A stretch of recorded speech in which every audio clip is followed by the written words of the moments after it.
Bien, le agradezco primeramente. No siempre abordamos temas que tienen que ver con la coyuntura reciente, porque hay que mirar nuestro país no solo en las coyunturas del presente, sino hay cosas que tenemos que irlas extrapolando del pasado para ver qué posibilidades tenemos en el futuro, haciendo lecturas del presente. En ese propósito he invitado a Alfredo Seoane, él es profesor del CIDES desde hace muchos años. El CIDES es el posgrado en Ciencias del Desarrollo de la Universidad, seguramente una de las instituciones más serias en términos de investigación y de academia en nuestro país. Alfredo, muchísimas gracias por la gentileza, como siempre. Gracias a ti, Omar, un gusto de verte nuevamente, felicitarte por el nuevo año. Que sí, en verdad. Estás con esta labor permanentemente y muchas gracias por convocarme. A ver, Alfredo, yo quiero hablar hoy de industrialización y sustitución de importaciones, porque un poco que ese es el modelo, digamos, que ahora estamos, o por lo menos tiene esas raíces o esos elementos. Entonces, no podemos entender este modelo si no comenzamos por conceptualizar qué es. Claro. Bueno, la industrialización es un proceso que se da desde la primera revolución industrial a fines del siglo XVIII, que empieza en Inglaterra, que consiste en aplicar los conocimientos científicos a la producción y a la transformación de los materiales de la naturaleza para tener productos que incorporan el trabajo humano y el conocimiento científico, digamos, ¿no? Por eso está muy asociado también industrialización con desarrollo tecnológico, desarrollo técnico, digamos, ¿no? Esto históricamente se ha dado concentrado en el norte, en Europa, primero Inglaterra, después Estados Unidos, Alemania, Europa. El norte se ha industrializado y el sur hasta mediados o tal vez hasta la segunda década del siglo XX, no tenía industria prácticamente. Y empieza un proceso espontáneo a raíz de la Primera Guerra Mundial, donde se van transfiriendo las tecnologías y los procesos industriales a los países que previamente no tenían industria, ¿no?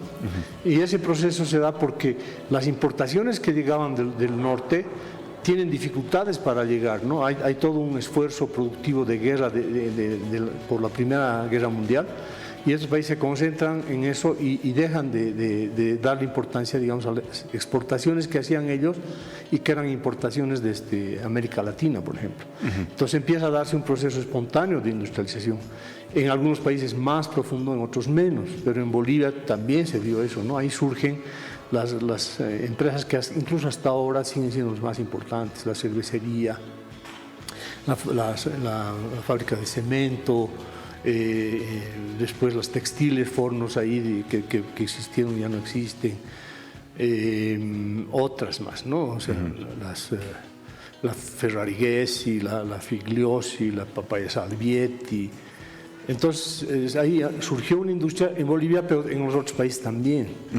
Entonces empezó a darse ese proceso espontáneo que fue una alternativa modernizadora, ¿no? A raíz de esa industrialización mejoraron los ingresos, se urbanizaron, crecieron las ciudades y también se creó una infraestructura y se crearon más universidades. O sea, hubo una modernización importante como producto de la industrialización. Ese periodo, es decir, estamos entendiendo que es un periodo importante. ¿Cómo podemos retrotraer ese concepto a este tiempo?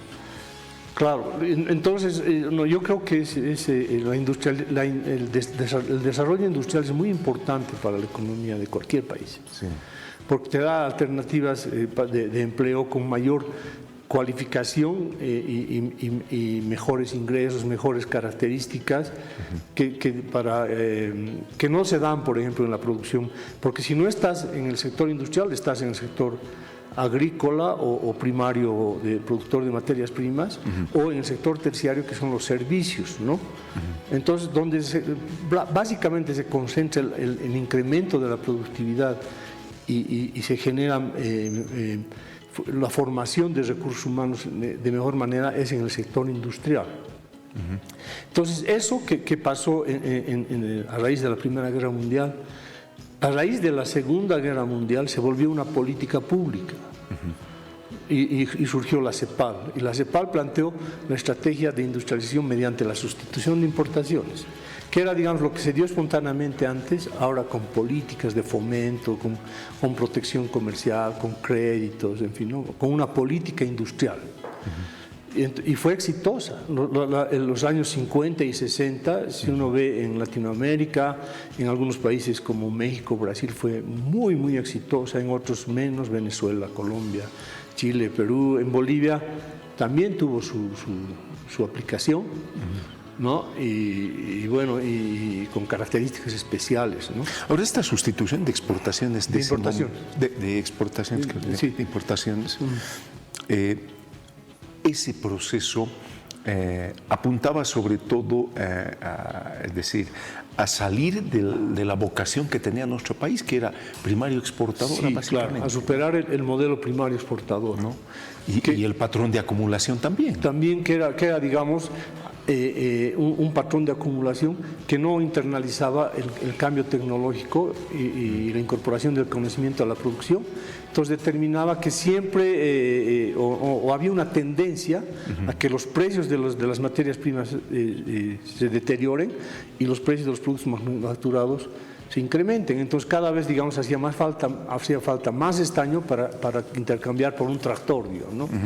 Entonces eso veían, el teórico más importante de esta fase es Raúl Previs, de la CEPAL, el fundador de la CEPAL, y decía, no, tenemos que industrializarlo. Y ahora, decía, en este periodo, la forma en que podemos hacerlo es sustituyendo las importaciones que vienen del norte, ahora con producción nacional. Ahora, esta sustitución de todas maneras de importaciones era sustentado como motor en el Estado, porque el Estado era el que creaba las industrias. Era una industrialización dirigida desde el Estado, pero no siempre era. Había el sector privado que hacía las industrias y el Estado fomentaba, ¿no? Y en algunos casos, obviamente, lo que sí creaba, lo que sí se dependía del Estado, básicamente es la producción primaria, de donde surgían las divisas, o sea, las exportaciones. Porque esta industria necesitaba, o sea, se sustituía importaciones de bienes de consumo, pero no se sustituían importaciones de bienes y equipos de capital, por ejemplo, ¿no? Claro. Y de tecnología. Entonces se necesitaban divisas para hacer eso, y eso proveía las actividades explotadoras de recursos naturales, que se nacionalizaron casi en todas partes. En México el petróleo, en Chile, en Perú el cobre, en Bolivia las minas del estaño. Entonces eso estaba en poder del Estado, y el Estado era el que proveía las divisas. Ese fue uno de los grandes problemas que tuvo esa industrialización, que empezó a debilitarse en los años 60, porque justamente, digamos, las fases fáciles se transitaban sin mucho problema, pero ya cuando quería seguir avanzando ya había el problema de que necesitabas más tecnología, más divisas y más mercados también, ¿no? Más grandes. Entonces ahí empezó a debilitarse el proceso, pero hubo una solución a ese problema, que no fue una solución, sino fue una postergación del problema, que fue que se elevaron los precios de los recursos naturales, por una parte, y por otra hubo una abundancia de créditos que ofrecía el sistema financiero internacional, que se había desmaterializado, se había desvinculado el dólar del oro. Entonces había una gran cantidad de recursos que prestaban a los países. La década de los 70 es eso.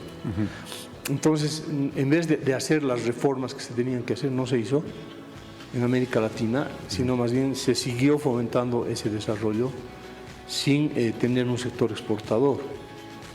Lo que no hicieron, porque el mismo proceso hubo en los países de Asia. Y estos países usaron esa situación de bonanza para transformar su matriz productiva e industrializarse, pero ya en sectores que exportaban, ¿no? O sea, que el mismo sector industrial conseguía sus divisas. Eso, digamos, el caso ejemplar es Corea, ¿no? Sí, Corea era un país más atrasado que Bolivia en los años 50 y para los 70 ya estaba... Y para este tiempo está a una distancia. Está pues terrible. De alta tecnología. En verdad que sí. Alfredo, y retrotrayendo el tema otra vez, Sí. ahora se constituye una política de Estado ya el tema de la sustitución de la industrialización como concepto. ¿Cuán aplicable es a este tiempo eso? Ya, otras características tiene la industria, ¿no? Ahora las industrias dinámicas tienen mucho que ver con las tecnologías de la informática electrónica, los nuevos materiales, y cada vez eso hay una revolución tecnológica, científica muy impresionante, ¿no? Lo último del año pasado, que es el gran evento tecnológico, ha sido la inteligencia artificial. ¿Qué efectos tiene eso sobre la actividad productiva? Es algo que todavía está en signos de interrogación. Sobre muchas cosas vamos a Pero decir. los países que realmente logran salir del atraso persistente y desarrollarse, son esos que de alguna manera se suben al tren del cambio tecnológico, adoptan esas tecnologías y hacen su transformación productiva. Entonces, y al hacer la transformación productiva, tu capacidad de sustituir importaciones aumenta y tu capacidad de exportar también aumenta. Las dos cosas son importantes, y a las dos cosas, el poder vender bien afuera, que es exportar, y el poder competir en tu mercado con los productos que vienen de afuera, las dos cosas se llaman competitividad. Entonces, la tecnología es la base de la competitividad y ahí hay que trabajar, digamos, ¿no? O sea, que se internalice, que se haga endógeno el progreso técnico, que era lo mismo que planteaba Previs, pero dándole un giro, ¿no? Entonces... Pero ese criterio está inmerso en el plan que tiene la actual gobierno. Ya, ese es un tema que hay que analizarlo de esta manera, yo pienso. O sea, se están creando empresas, ¿no? X, Y o Z, digamos, podemos poner ejemplos. Sí. Y mejor iremos con los ejemplos. Por ejemplo, se dice, estamos industrializando y hay una fábrica de cemento en Potosí y otra fábrica de cemento en Oruro. ¿Eso es sustitución de importaciones? No. O sea, el cemento, el país no importaba. Sí. Más bien, eso ya es más bien sustituir con producción de empresas públicas la producción de empresas privadas. O se está anunciando que se va a crear una industria de productos estatal, una empresa estatal o pública de productos farmacéuticos. Pero Bolivia tiene ya unas cuantas, más de 5 empresas, tal vez 10, por ahí están, que producen productos farmacéuticos que son privadas. Y en el presupuesto que han presentado dicen que van a invertir en eso algo así como $450 millones para esa industria. Y haciendo una investigación y hablando con algunos industriales me dicen, pero las 10 industrias que hay en Bolivia y que producen productos farmacéuticos, todas juntas ni siquiera llegan a $300 millones. Entonces van a crear un gigante que les va a matar a esas empresas que ya existen. O que va a ser una industria química de punta farmacéutica. Entonces no hay claridad. Yo creo que más que no tener una política industrial, hay una política industrial, pero no hay una política industrial enfocada en esto que digamos, en este concepto que se resume en la palabra competitividad. Qué terrible. Ahora, entendiendo, porque hay nuevas corrientes de pensamientos súper interesantes sobre cómo deberíamos encarar los procesos de desarrollo, donde se han generado modelos alternativos terriblemente interesantes. No estamos rezagados en este concepto de industrialización, sustitución de importaciones, frente a estos conceptos que son ya de vanguardia, que están mirando otras cosas muy diferentes. Ya, bueno, a ver, si ponemos en contexto mundial, sí. Lo que está pasando es que se está volviendo lo que fue una mala palabra dentro del periodo neoliberal, que era la política industrial. Sí. Y ahora Estados Unidos está haciendo política industrial. Europa está haciendo política industrial, China está haciendo política, todos están haciendo política industrial, pero digamos para ganar delanteras tecnológicas. Sí. O sea, para no quedarse atrás, digamos, en la inteligencia artificial, en la informática electrónica, en los nuevos materiales, Y en el química, cambio de la matriz energética. Claro, la transición energética. En todo eso, el Estado está poniendo recursos para hacer esa transformación. Eso se llama, en términos generales, política industrial. Entonces, digamos, yo diría que hay un nuevo paradigma sobre la política económica que incluye la política industrial y la fuerte intervención del Estado en esto. Porque el Estado de Estados Unidos, el Estado de los países europeos están interviniendo y mucho más en estos países que están con ese aceleramiento de crecimiento como es China. Entonces hay otros pensamientos, por ejemplo, digamos, el de moda, que es Milei, que dice el Estado nada, todo es el mercado. O sea, no, o sea, en realidad, ¿cómo, digamos, este país, la Argentina, podría, digamos, avanzar o cerrar la brecha tecnológica que tiene con el mundo avanzado, con la tecnología avanzada? Si no va a estar el Estado, el mercado por sí mismo no va a hacer eso. El mercado, y algo que dijo Milei es esta idea de que hay imperfecciones y fallas de mercado, eso no es cierto. O sea, más bien el mercado tiene muchas fallas y por sí solo no puede resolver muchas cosas, entonces tiene que estar acompañado del Estado. Pero la política estatal tiene que ser muy inteligente, digamos, ¿no? O sea, saber. No es pues invertir dinero en cosas que después no van a...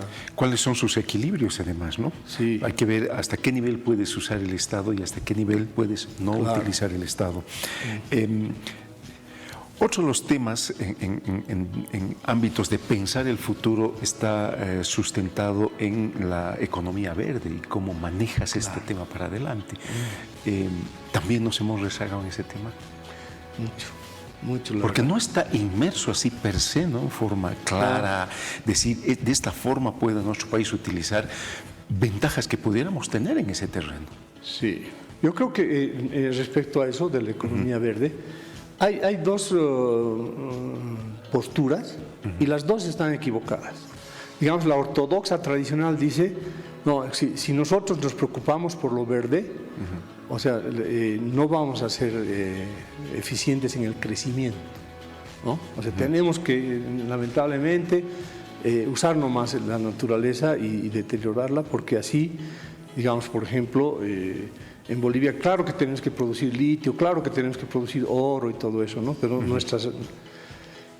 nuestro medio ambiente sufre. Y del otro lado hay los medioambientalistas extremos que dicen, no, tiene que parar el crecimiento, no tiene que haber actividad productiva y no tiene que haber crecimiento. En realidad hay que parar un poco el ritmo del crecimiento.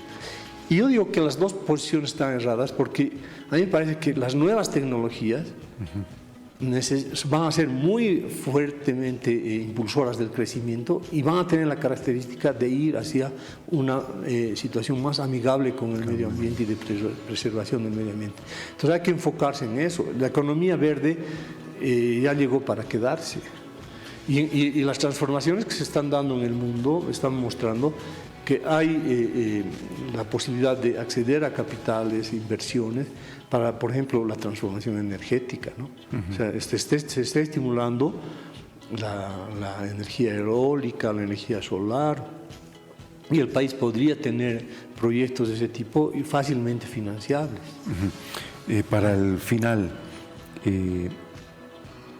para encarar un proceso, evidentemente el pensar en el desarrollo es primero un ejercicio ideológico que se plasma después en un concepto de cómo vas a después articular operativamente este tema. ¿Tú crees que en nuestro país hayamos reflexionado lo suficiente y haya habido consensos para proponer un modelo de desarrollo propio? Ya, bueno, ha habido momentos bien importantes. Yo creo que un momento importante ha sido cuando A raíz de la Segunda Guerra Mundial hubo la posibilidad de conseguir recursos y se planteó el Plan Bohan, ¿no? Sí, claro. O sea, se llama Plan Bohan, pero en realidad los que planteamos eso fueron los profesionales bolivianos que fueron a Estados Unidos a pedir y entonces con el Plan Bohan hubo un modelo que es el exitoso, digamos, porque ha implicado la marcha al oriente, la incorporación de... Que se olvida en algunos casos. Que se olvida, ¿no? Sí. Entonces ahí ha habido el desarrollo de la agricultura empresarial con sus características y sus problemas y sus cosas buenas y sus cosas malas. Pero ahí ha habido esa política, sí ha sido una política de Estado que incluso cambiando de gobierno se ha seguido y ahora es una realidad, o sea, por eso Bolivia tiene un eje en Santa Cruz, un eje económico bien dinámico. Se usó bien el excedente de esa época. De esa época se usó bien. Después sí ha habido momentos en que realmente no hemos sabido aprovechar las oportunidades porque no teníamos una visión clara de lo que debería ser.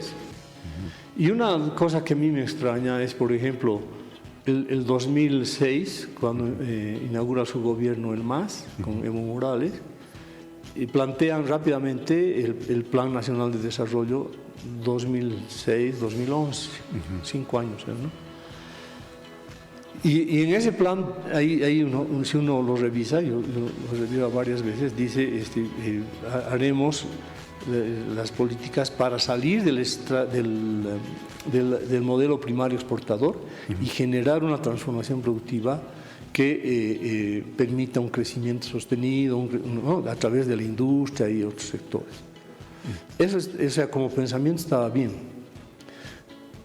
Y además, esa idea además tuvo todo un piso de viabilidad que le daba una gran cantidad de recursos que el país tuvo en esa época. Bueno, pero ¿cuál es el resultado ahora? Entonces se ve que ahí entre el plantearse el modelo y hacer el modelo hay también una cuestión que tiene que ser más consistente, ¿no? Hay una inconsistencia. O sea, las políticas que se aplicaron tenían ese marco ideológico del Plan Nacional de Desarrollo, pero primaron más otras cosas. Eso habría que analizarlo con detalle. Y una de las cosas que primó fue el crear empresas públicas sin ton ni son y poner ahí los recursos, ¿no? O sea, hay un libro que algo se llama algo así, que más cáscaras que, ¿cómo se llama? Más ruido que ¿no? Sí. Con este refrán que hay, ¿no? Sí. Más cáscara que nuez, creo. Y ahí dice que realmente los fracasos, ¿no? Ahí señala puntualmente cuáles experiencias y cuánto se ha gastado en cada empresa y cuáles son los resultados ahora. Y el balance general es que los resultados de toda esa millonada de dinero que se ha puesto en empresas públicas no está dando buenos resultados, no ha dado buenos resultados. Bien, Alfredo, qué bueno conversar contigo. Muchísimas gracias por la gentileza. Gracias, vamos a seguir encarando este tema porque no suele ser tan agenda de los medios de comunicación y muchas veces nosotros nos embarcamos en agendas de corto plazo y de noticias inmediatas, pero esos temas son buenos, intentar entenderlos, conocer, saber para tener una reflexión más amplia. Sí, cuando quieras, Romano. Yo también encantado de conversar contigo, me gusta mucho tu programa y estoy a la orden. Muchísimas gracias. Alfredo Seoane, docente de nuestra institución del posgrado en Ciencias del Desarrollo, CIDES, y claro, esta posibilidad de ver otros escenarios que deben ser conocidos por todos nosotros.